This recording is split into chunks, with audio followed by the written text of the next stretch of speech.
Hello everyone, welcome to S N blogs. ఈరోజు మనం వీడియోలో షీర్ కుర్మా ఎలా తయారు చేసుకోవాలో చూద్దామండి. చాలా సింపుల్ వేలో చాలా తక్కువ ఇంగ్రీడియంట్స్ మనం తయారు చేసుకుందామండి. ఎక్కువ ఇంగ్రీడియంట్స్ ఇవే యూజ్ చేసుకోవడం కన్నా తక్కువ ఇంగ్రీడియంట్స్ సింపుల్ వేలో ఎలా చేసుకోవాలో చూద్దామండి. ఈరోజు మనం వీడియోలో దానికి కావాల్సిన పదార్థాలు చాలా తక్కువ తీసుకున్నామండి. ఎందుకంటే తక్కువ ఇంగ్రీడియంట్స్ మనం చేద్దాం షీర్ కుర్మా. మనకు కావాల్సిన పదార్థాలు వచ్చేసి నేను ఒక బౌల్లో షీర్ కుర్మా సేవ తీసుకున్నాను. ఆల్మండ్ వచ్చేసి 10 to 15 తీసుకున్నాను. కాజు ఒక 10 to 15 తీసుకున్నాను అండి. 4 tablespoons ఘీ తీసుకున్నాను. యాలకులు వచ్చేసి ఒక 4 to 10 తీసుకున్నాను అండి. ఇలాచి తర్వాత నేను మనకు షీర్ కుర్మా కోసం ఒక 1/2 లీటర్ పాలు తీసుకున్నాను. గిన్నెలో తీసుకుని వాటిని వేట్ చేయడం స్టార్ట్ చేశానండి. స్టవ్ ఆన్ చేసి తర్వాత ఒక ప్యాన్ తీసుకొని 4 tablespoons ఘీ యాడ్ చేశాను.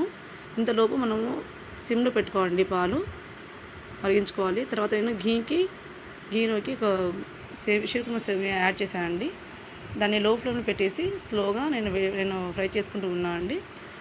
అది మనకు బ్రౌన్ కలర్ ఆల్రెడీ ఉంటాయి. మళ్ళీ ఇంకొంచెం ఒక 4 tablespoons ఘీ యాడ్ చేసి ఫ్రై చేస్తే బాగా ఆయిల్ యాడ్ అవుతుందండి. మనకు ఘీ టెక్స్చర్ కూడా బాగుంటుంది. తర్వాత నేను ఒక బౌల్ సేమియాకి 2 bowls షుగర్ తీసుకున్నాను అండి. తర్వాత ఆ షుగర్ను నేను సేమియా యాడ్ చేశాను అండి. ఒక 2 minutes సిమ్లో పెట్టేసి ఇలా జస్ట్ ఫ్రై చేసుకోవాలండి.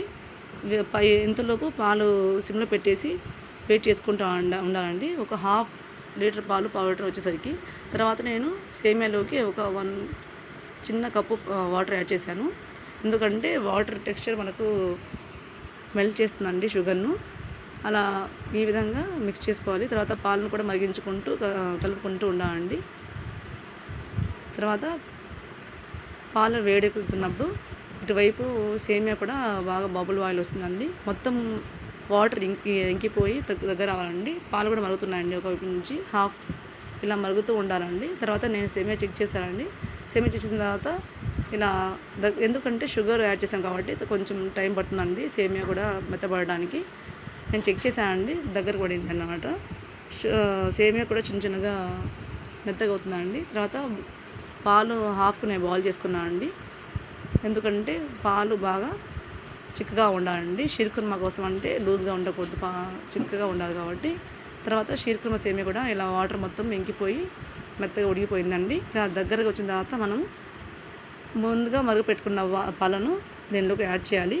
కానీ దానికోసం ఒక 2 to 5 minutes మనం చల్లబడాలండి సేమియా.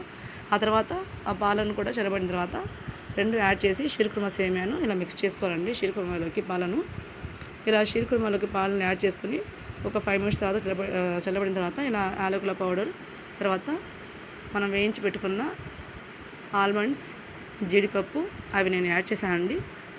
తర్వాత మనకు ఇప్పుడు షీర్ కుర్మా సేమియాకు అవన్నీ మిక్స్ చేసేసుకొని మనం ఒక చిన్న బౌల్లో సర్వ్ చేసుకోవాలండి. అంతే అండి, షీర్ కుర్మా సేమియా చాలా సింపుల్ వేలో చాలా ఈజీగా నేను ఈ వీడియో చూపించానండి. నాకు ఇంట్లో కొంచెం పాలకోవా ఉన్నదండి ముందే. ఆ కోవాను కూడా నేను యాడ్ చేశాను పాలకు. తర్వాత మనం సర్వ్ చేసేసుకొని షీర్ కుర్మాను ఇలా ఈజీ వేలో తయారు చేసుకొని తినాలండి.